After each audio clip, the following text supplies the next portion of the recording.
Right, welcome ladies and gentlemen to my review of Alien Earth Episode 1, Neverland. Now, as you know, I'm a big Alien fan. I like Alien quite a lot. I was very, very excited for this. It is very late at the time of recording this. It's 2 a.m. I stayed up to watch Episode 1. I will be watching Episode 2 tomorrow. So stay tuned for my review tomorrow, technically today. Anyway, I really like this episode. I really liked it, actually. There is all the trappings of a traditional Alien movie in here. We open on the Maginot, deep space. We open to very alien-esque aesthetic, very alien-esque crew. Cryopods open, people in white undies, smoking, in the mess hall, talking. The engineers to one side. We've got that sort of same vibe. They've paid quite close attention to trying to establish that initial vibe. And it was quite an interesting one, actually. They used it to do some exposition, but not your traditional exposition dump. I think it actually fit really nicely, setting the stage for the world. So if you didn't know, this world, it remains to be seen whether it is the alien universe that we know proper or they're doing their own thing. We will wait and see. But for those that don't know, the alien world has now, this world anyway, has 4 mega corporations that basically rule certain parts of the planet and the interplanetary systems. Weyland-Yutani, Prodigy, Dynamic, and one more, Lynch. So 4. I think there might be a 5th, actually, if I remember rightly. 4 or 5 mega corporations, and they all rule certain parts of the world or the interplanetary systems. Now, the Maginot is coming back from deep space, a 65-year mission that they make clear in the subtitles, sort of on screen. And the mission is the Specimens, which we are ruthlessly told by Morrow, the security officer, who is a cyborg, which is quite interesting. He has an arm which can just change into certain objects, a welder, a knife, loads of bits and pieces. Quite interesting, actually. But he has some sort of backwards and forwards with some of the engineers. The engineers in this play a very mechanics engineers, whatever they are. Play a very traditional alien-esque role of just trying to get home as quickly as possible, dumping certain things. They're the sort of flippant, the flippant crew members, as they were in Alien. They are in Alien Earth. I quite liked it, actually. I quite liked that a lot. Anyway, there seems to be something going on with the science officer. I think it's the science officer. I could be wrong. Luang. And I don't know if they've teased it, because I need to double check, and I didn't want to go back and have a watch. I didn't want to look and prepare too much for this. I wanted this to be an instant reaction for my gut feelings of this series. But it seems to me that maybe the science officer's face was on the wall of Prodigy Corporation. But I'm not 100% certain on that yet. I don't know. I need to go back and double check. It's quite late. But anyway, something hits the fan, obviously. And we are setting the stage for a huge crash in Prodigy City. New Siam. Not Prodigy City, New Siam, which is basically Prodigy City. But Thailand, basically. Something happens on board that vessel, which I presume we're going to learn as the series progresses what exactly happened. But I really liked them being on board the vessel, the Weyland-Yutani crew, the Maginot. I really liked that. I liked seeing a tease of the Specimens. And we actually got the point of view of Teocellus. I feel like Teocellus is going to play a very important role, not just in the crash landing of the Maginot, but in everything moving forwards. I feel like that's a pretty key specimen. Very, very intelligent, remember? And you got the sense of that watching, learning when it was in its little jar. It was watching everything. It knew. You could sort of piecing stuff together. A strategy is what I'm guessing anyway. Anyway, we also flash forward to our other story here, which obviously these stories will converge. But Wendy. Wendy is the first of the hybrids, the first of the specimens. She's a little girl. She's dying. She's been given a new lease of life. This is the search for immortality that humans are going through. Cyborgs, synthetics, or hybrids. Hybrids are the brainchild of Boyd Cavalier, the CEO of Prodigy Corp. Youngest trillionaire alive or something. Youngest trillionaire ever or something like that. Anyway, she gets transferred into her new body. We then see her sort of not growing up, but becoming acclimatized to her body a little bit here and there. And I really liked the fact that when she was told by the scientist that there's more children here, you know, you're going to be a big sister now, that the sort of role she took on was this, you know, monkey see, monkey do type behavior. She saw Boyd Cavalier. It's very what children do, isn't it? They copy quite a lot.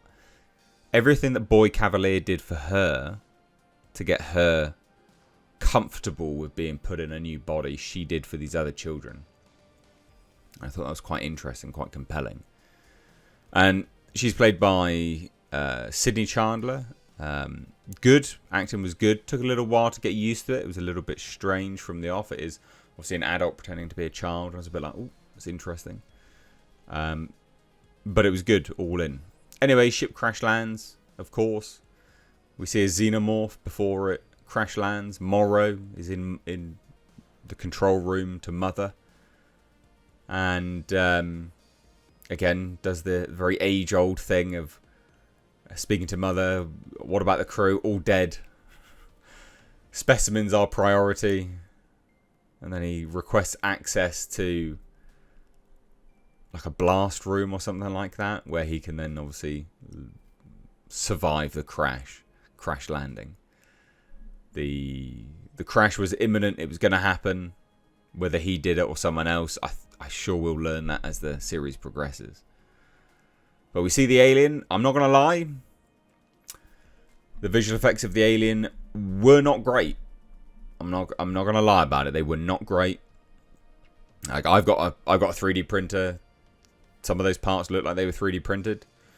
And yeah, I don't know, it just didn't look as good as it could be. That skull in the background on my sofa, I'm not going to lie, looked better quality than the xenomorph.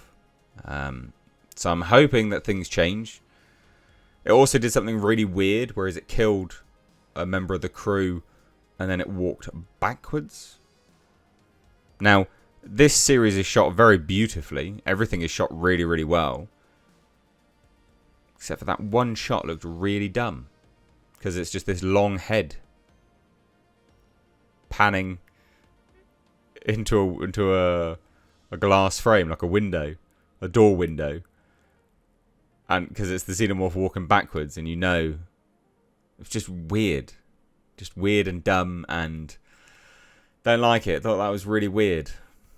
Didn't like that at all. Not gonna lie, that was choice. That was a choice right there. A dumb one. It was a dumb choice. But I'm hoping, we've only seen the xenomorph a small amount. I'm hoping that the visual effects pick up and we see better stuff moving forwards into the series. We will see. Anyway, crash lands. Who gets called in? Well, it's Plucky Hermit, which is actually Wendy's brother from her other life. Wendy, the first of the hybrids. Anyway, he gets called in because he's a medic with Prodigy Corporation troops, search and rescue. And we're slowly seeing the start of, I don't know, a little bit of corporate espionage. Boyd Cavalier is suggested that he wants, it's all his now. It's crash landed in his property. It's his, isn't it? It's his property. Well, Miss Yutani won't like that. Well, she can sue him, he says. Okay, interesting. This will be, again, this could be really interesting moving forwards. Anyway, we see some of the specimens Two little bug creatures almost draining the blood of their victims. Like a weird mosquito alien thing. It doesn't fly, but just like a leech. Just sucks the blood of its victims. We don't know if it does anything else past that, but yeah, that was quite interesting. And then that was it, really. It cut. That was the end. It was quite a long episode. Those are all the things that happened. Anyway, the main take-homes. A little bit of my thoughts on kind of, some bits here and there and what I think may happen moving forwards. Morrow is looking for Boy Cavalier. That's interesting. Why? Has he been sent to kill him? Why? What is it? Weird. Very peculiar. I say weird. I'm intrigued to see what happens. It's an interesting plot thread. Overall, it's beautifully shot. We do see what looks like pulse rifles. We do see what looks like smart guns. Some of these things don't make sense in universe. I'm trying to just hold my breath and watch it and see how I go with it all. There is some dialogue to the effect of, very similar to Alien Romulus actually, where Hermit apparently has his leave denied. He must continue out his contract. It's very Alien Romulus. All in all, I liked it. I liked it a lot. I'm intrigued to see where things go from here and what happens moving forwards. The other specimens are interesting enough where if we flip between them and the xenomorph and we build to the xenomorph and this, that and the other, I won't be disappointed at all. Genuinely. They've teased enough of these other specimens now that I want to see them come to fruition.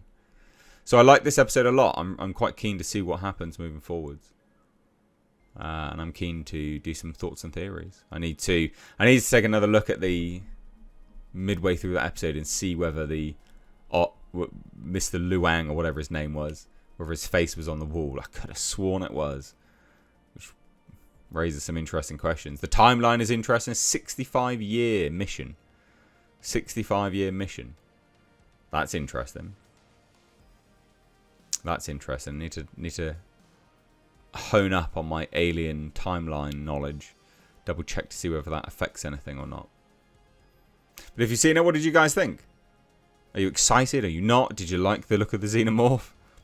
Not going to lie, it was pretty dumb. Only its face was pretty dumb, which is obviously a very important part. But when it's thrashing around and the shots and how it all looked, it looked great. That looked great. It's just his dumb face and the fact that it walked backwards. That was dumb. That was dumb as piss. They shouldn't have done that. So, it was a good episode. I liked it a lot. I'm keen to see what happens. What did you guys think? Let me know down below. Take care there, guys. Hit subscribe if you're new here. Bye-bye now.